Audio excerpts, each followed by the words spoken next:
qual foi, assim, os testemunhos, assim, mais marcantes para você desses materiais, assim, né? Tanto desse ou dos outros livros, assim. Desde que eu abri meu coração e expus de fato a minha dor, né, e como superei algumas delas, eu sinto que as pessoas elas se conectam a mim às vezes para isso, elas querem contar a sua experiência de dor também, o caminho, o processo de cura. Então assim, eu escuto muitas histórias muito fortes, né, sobre o aspecto e sobre a ótica da superação da dor e também da identidade.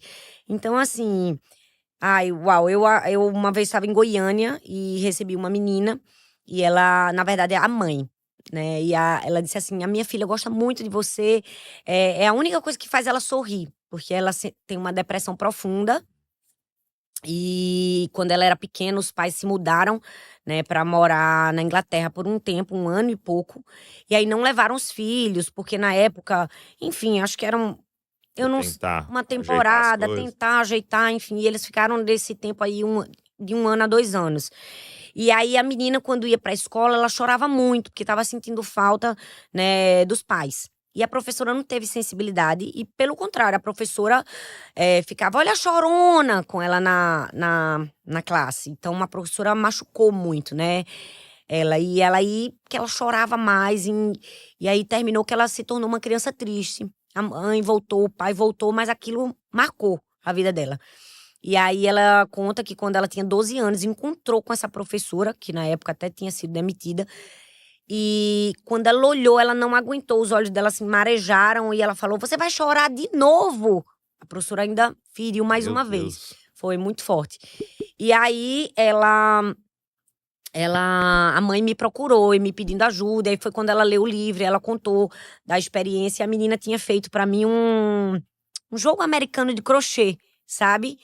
E aí ela contou o processo dela de precisar perdoar aquela professora, né, de encontrar a liberdade dela em Cristo, e assim, muitas outras histórias de mães que perderam, filhos, muitas, muitas histórias de eu me lembro de uma, tem algumas que a gente até sublima de tão forte que é, de um rapaz que me contou que o pai se matou na frente de todos os irmãos e disse que a culpa era deles, Meu Deus. sabe. Ele carregava aquilo, então por causa disso, uma das irmãs não conseguia falar, ela ficou muda, né. E Ela aí ficou literalmente muda. literalmente muda, é. E aí ele disse que o processo de cura dela veio através disso também, do Uau. livro. Uau, são muitas histórias, eu posso É. ter esquecido Não, alguma. assim, esse é um assunto tão importante, fundamental na identidade, porque Sim. o diabo não pode tirar a imagem e semelhança, né? O Senhor nos criou, imagem e semelhança.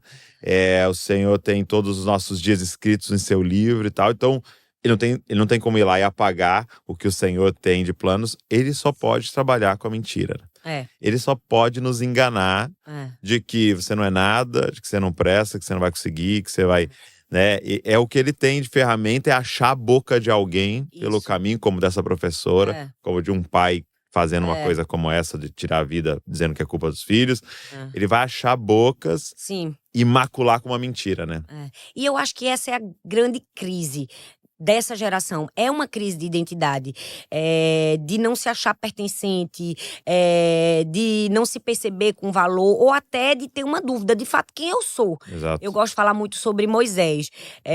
Quando a gente fala de Moisés ser um case de sucesso de Deus no tema resgate de identidade. Porque Moisés estava ali, filho de Joquebede, mas precisou ser literalmente arrancado dos braços, né, de sua mãe, ali colocado num cestinho. A gente romantiza muito essa história, mas se a gente se colocar no lugar de Moisés, a gente vai ver como tudo na vida dele parecia golpear a identidade dele. Eu fico imaginando, eu me coloco no lugar de Joquebede como mãe. Ela sabia que tinha uma sentença: se o filho fosse uma menina, seria escrava para sempre. Se fosse um menino, morreria. Então, Meu Deus. no meu lugar, se eu fosse uma mãe, a lógica do natural da preservação humana era que seja uma menina. Exato. Então, talvez ainda no ventre materno, Moisés deve ter sofrido o peso da rejeição, mesmo que uma rejeição por um instinto de proteção. Mas talvez deve ter sentido isso, né? A mãe deve ter sabia daquele decreto. Tomara enfim. que seja uma menina. Tomara que seja uma menina ali, o bebê no ventre já sente, né, a rejeição. Então, logo em seguida, ele é meio que abandonado, que também era um cuidado, mas colocado num cesto. E aí ele é adotado pela filha do faraó, que dá um nome, Tirado das Águas. E a gente também romantiza esse Tirado das Águas, porque... Ai, que fofo, tirado das águas. Mas eu acho que todo mundo que chamava Moisés e ele ouvia tirado das águas era um símbolo de que alguém que deveria amar, cuidar e proteger colocou ele nas águas. Então, assim, passou ali 40 anos sendo criado na égide da cultura egípcia, de uma cultura que não era sua, porque ele vivia numa cultura de um único Deus. Daqui a pouco ele vai para uma cultura de muitos deuses. E eu fico imaginando que chega um momento na vida dele que ele diz assim: quem de fato eu sou? Eu sou um escravo ou sou um príncipe? Eu sou o filho de Joquebede ou filho da filha de Faraó, né? E aí ele tentando nessa ânsia de buscar sua identidade, dizer, eu sou um hebreu, ele busca afirmar sua identidade da maneira errada, mata um egípcio, né? Era aquele senso, aquele desejo de dizer assim, eu sou isso. E às vezes a gente, na ânsia de buscar a nossa identidade, dizer quem a gente faz da maneira errada. E aí ele tem que passar 40 anos ali no deserto de Midian. E eu fico dizendo assim, que tudo que tinha pra dar um resgate de identidade pra ele era avesso. Também uma situação totalmente contrária àquilo que ele estava acostumado. E aí vai trabalhar pro sogro, né? Vai cuidar de um rebanho que não era dele. Mas tem uma hora que ele tem um encontro com Deus ali no meio da sarça. E eu amo que quando Deus se encontra com Moisés, ele diz assim, eu sou o seu Deus. Eu sou o Deus de Abraão, o Deus de Isaac e o Deus de Jacó. Era como se Deus estivesse fazendo um resgate de identidade na vida dele, dizendo assim, eu sou o seu pai, eu que te dou identidade. Você pertence, você tem uma raiz santa, sabe? Talvez você procurou em tudo, em tantas coisas, mas sou eu que te digo quem você é. Se nem seus irmãos hebreus lá te defenderam quando você matou o egípcio, né, e te aceitaram, sou eu que te dou essa identidade. E aí ele tem um encontro com a paternidade de Deus, um homem que havia conhecido muitos deuses, mas nenhum pai. Então, ali naquele encontro dele com Deus, ele realmente tem um resgate da sua identidade, de entender quem de fato ele era. Que ele era parte de um povo escolhido, né? Que ele era amado, que ele era desejado. Então eu acredito que na nossa história, como você falou, a gente vai enfrentar dores, aflições, e parece que tudo vai comunicar mentiras pra gente. Ele tinha, com certeza, talvez nos seus ouvidos, alguém dizendo assim, você foi lançado nas águas. Mas ele também tinha perspectiva divina que dizia, você foi livrado das águas, sabe? Então eu acredito que o diabo usa a nossa história de sofrimento para dizer, você foi lançado, mas Deus estava dizendo, não, você não foi lançado, você foi livrado, você foi protegido. Então, eu acho que falta nessa geração essa percepção de dar ouvidos à voz de Deus e receber essa identidade do céu e não ouvir o que um pai terreno, né, falou, né, você não vai dar para nada, você não vai ser ninguém. É deixar a voz de Deus substituir todas as vozes. Né? Isso, falar mais alto. Quem fala de uma forma muito forte disso, a Joyce Meyer, né? Sim. Por causa de sua história, né? E como ela venceu ali na palavra, né? Sim. Pegando a voz de Deus e falando, ó, me falaram isso, é muito forte dentro de mim, mas Deus fala isso. Só que vai tempo, né? Né? Meditando e colocando aquilo pra dentro do seu coração e tal, para que você possa substituir, né, essas muitas vozes mentirosas, né? Sim. Por essa voz, né? Você narrar sua vida agora a partir da palavra, né? Exatamente.